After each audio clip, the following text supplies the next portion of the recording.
for Tuesday, September 15th, 2020. This is dun dun dun, the Pro and Con Show, and I am your host, Michael James Ott. And as always, thank you for coming or watching the show. Again, urging people to be better citizens, which, facing the issues that we have, and one of the big issues is misinformation that's flowing around here. So I'm going to get to, our show is actually called Dilemma, and it's really about the social media and the dilemma that faces us because this technology has gotten out ahead of us.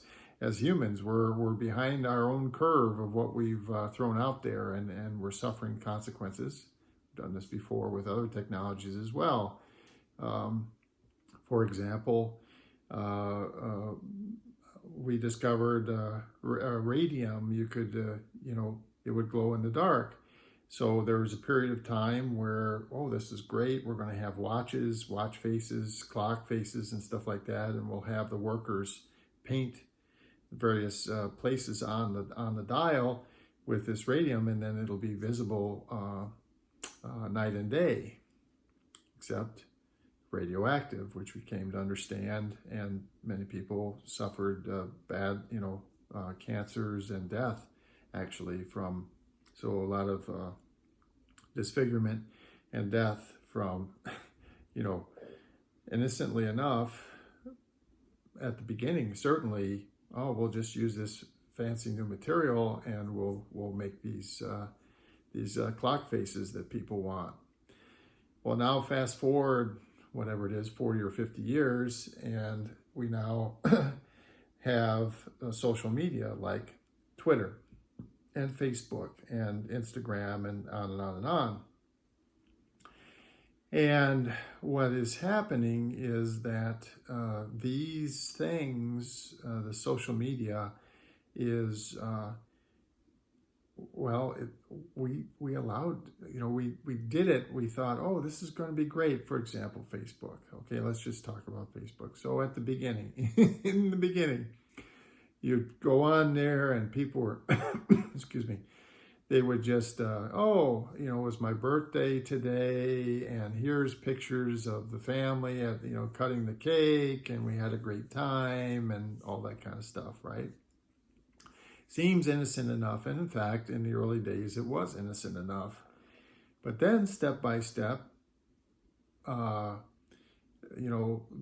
people that write the software behind Facebook and Twitter and they are all focused on trying to, get you to stay on the site and click on more stuff, and because they're racking up the more time you're on there, the more time you're looking at things, they're racking up money because they charge people that want to advertise.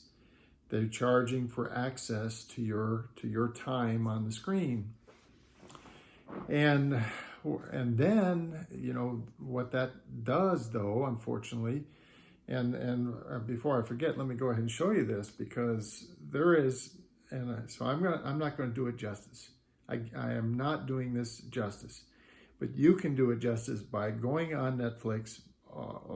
Most of you, if you don't have Netflix, you have friends that do a thing with social distancing and stuff, but watch this show.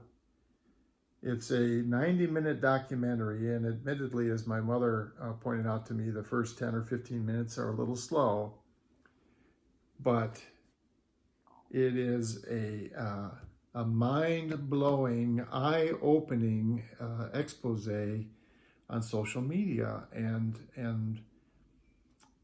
it's one of the most important, I would say, after watching this, and I've been talking about for, almost 2 years now, how we're in these, tribal wars and all this other stuff. Well, a lot of that anger and a lot of the misinformation and a lot of the propaganda and opinion and all those things that are driving the emotion and the fury and all those kinds of things, they're all being sent to us, directed to us by, in many cases, software.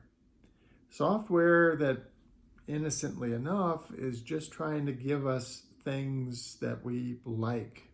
So we'll stay and read or watch or whatever more.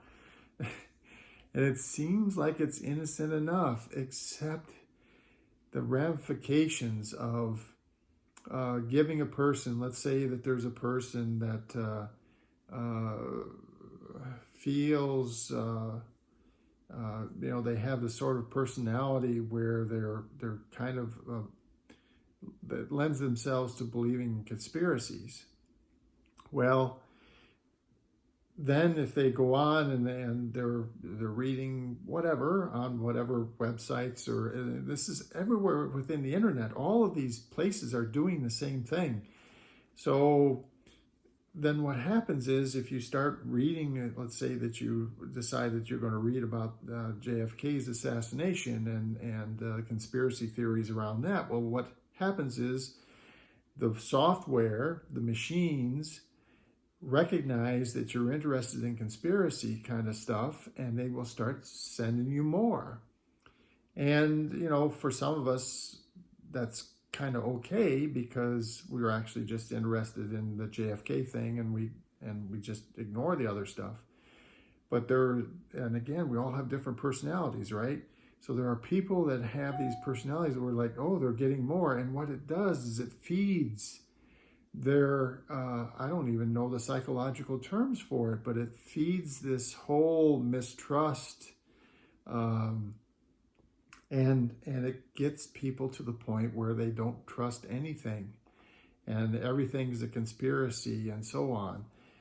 And then, so that's kind of like one big part of this, is the whole transmission of information and sending it, vectoring it to people, and kind of reinforcing their viewpoints, in many cases reinforcing kind of things that are bad for them, but it's reinforcing them anyway because the software wants them to keep reading, keep clicking.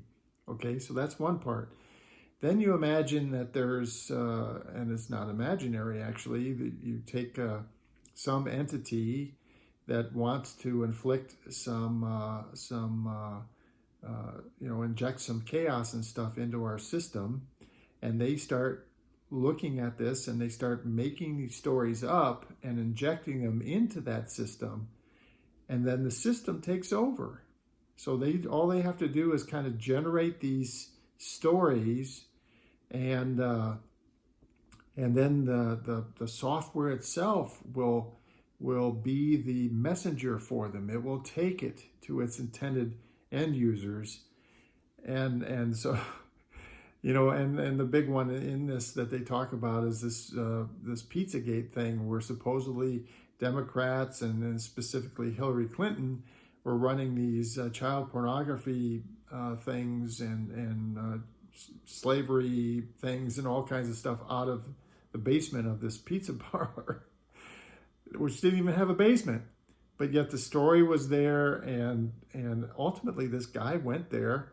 Okay, again, different personalities. This one person got so caught up in the misinformation that was out there that he went there with a gun, with the intent of correcting this social and injustice on his own, a vigilante.